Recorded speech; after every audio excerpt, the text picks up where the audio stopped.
Welcome back, everybody. Mohamed Ibrahim is an Egyptologist. And I say that he is arguably the world's best Egyptologist. Why do I say that? Well, most Egyptologists are forced to make Egypt's history fit into a very, very small box.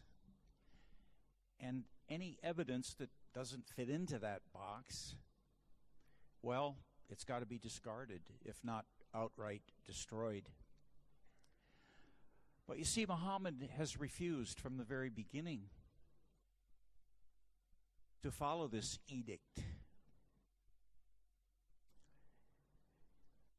He's willing to follow evidence that doesn't fit into this little box to wherever it leads us. And when you combine this with his absolute wonderment at all there is to discover and learn, not just about Egypt, but about everything regarding our human history, he has such a wonderment about it, and it just transmutes when you're in his presence. And this is why I say he is the world's greatest Egyptologist. Please welcome all the way from Egypt, Mohamed Ibrahim. Thank you. Thank you, Bob. Okay. Hello, everybody. Today we're going to talk about ancient Egypt from a different perspective. And as Bob said, my study was to become an Egyptologist. So I'm the one who will tell you that the pyramids are tombs. No? So when we talk about ancient Egypt, we must talk about the vocabulary that many of the people are using in a wrong way. The audio? Can't hear you. Yeah, they're just going to fix your audio. Okay.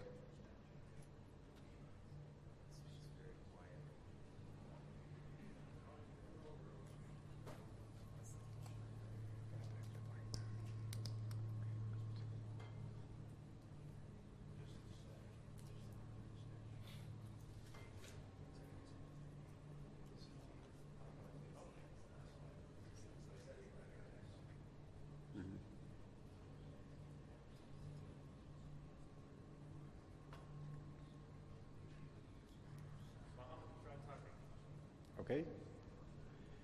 So one of the big mistakes many people are doing is saying the pharaonic civilization.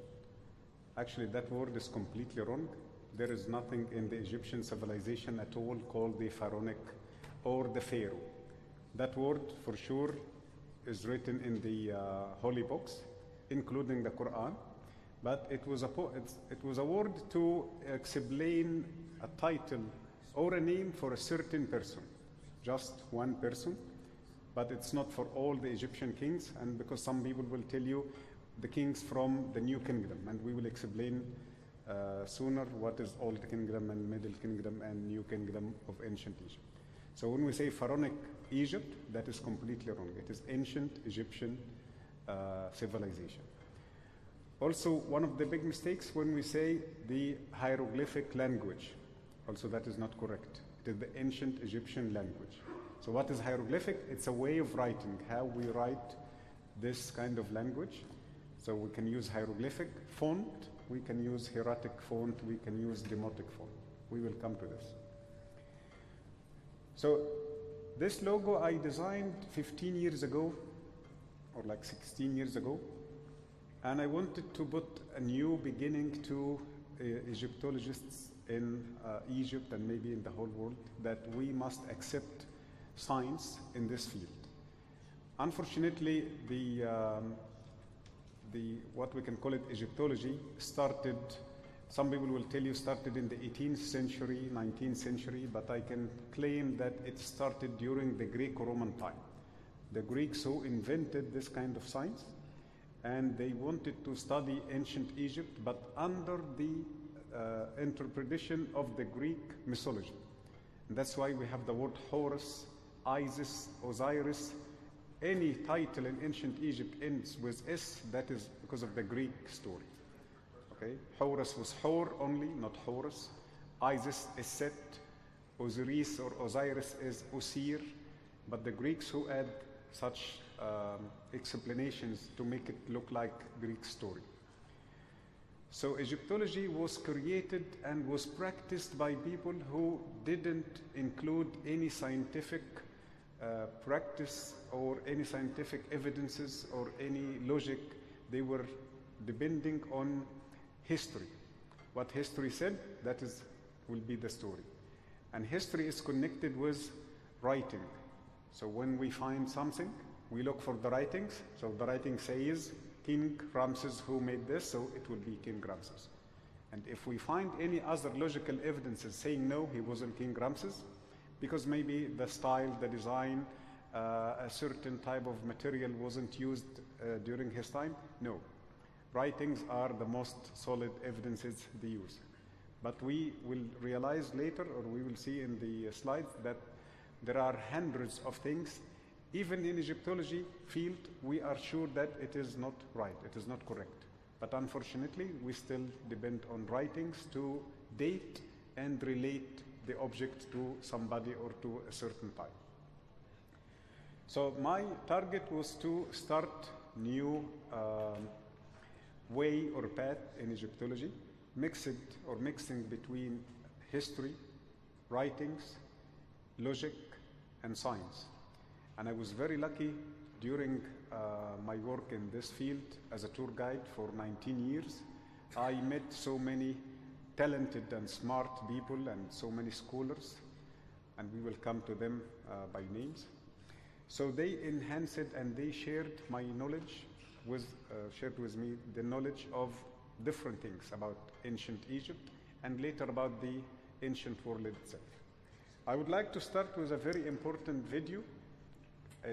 I saw this video a month ago, and it is very interesting. That is one of the very famous Egyptologists, American Egyptologist, called Mark Lehner. I'm not sure when exactly, but it was between 1992 and 1995. John Anthony West and Dr. Robert Schoch, they started to present their idea about redating the Sphinx. And they were using the science of geology to redate the Sphinx. And the story in general talks about the erosions around the enclosure wall of the Sphinx, which cannot happen 4,000 or 5,000 years because it is severe erosions and it needs long time, or it needs very high amount of water which doesn't exist in the Egyptian weather. As an Egyptian, I will tell you, we don't have rain, almost no rain in Egypt.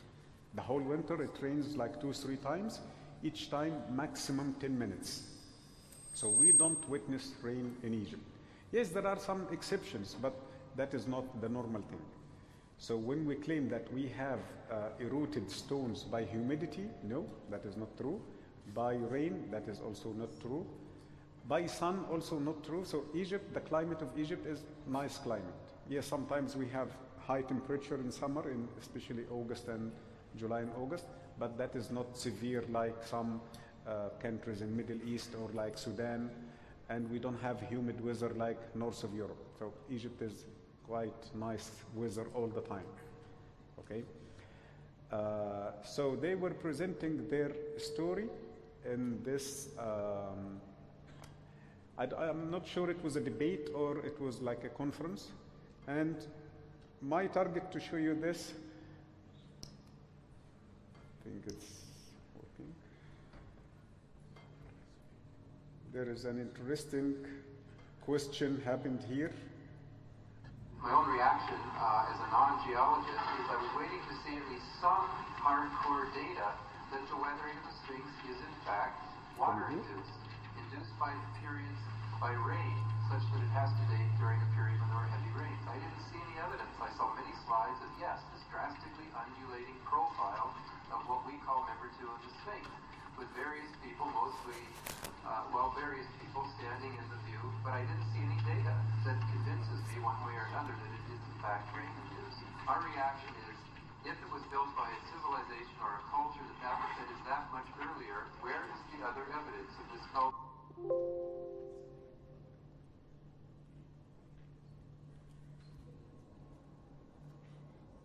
My own reaction as a non-geologist is I was waiting to see at least some hardcore data that the weathering of the Sphinx is in fact water-induced, induced by periods by rain, such that it has to date during a period when there were heavy Okay, rains. I will tell you what is the story. I saw many slides that, After presenting the scientific story from Dr. Robert Schoch, then Mark Lehner told them, as a non-geologist person, I don't understand much of what you said.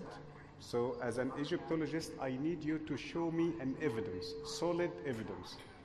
I'm not, he said, I will say, okay, the erosions and the weathering, that is a nice story, but I still need solid evidence. I need a piece of pottery, a piece of stone, writings, carvings. Okay, so you will realize that Dr. Robert Schoch was young then. I met him when he had a long beard. He didn't present, because that is not his subject. He didn't present that solid evidence because his subject was geology and science. But today, or tonight, today in this lecture, we will present that evidence to Mark Lehner. The questions he asked for Dr. Robert Schoch and John Anthony West, we are going to answer this question for them now in this lecture. So when we say Egypt, and in Arabic language we call it Masr.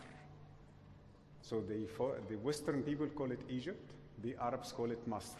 What is the ancient Egyptian name? How the ancient Egyptian called their homeland? They call it Kemet. And you will realize that Kemet, I wrote Kemet, just the consonant KMT. Because if you study hieroglyphic, and you are free to join my online course, it is for free, Learning Ancient Egyptian Language with Mohamed Ibrahim, you will find that I explain that the Egyptian language was written without vowels, only long vowels.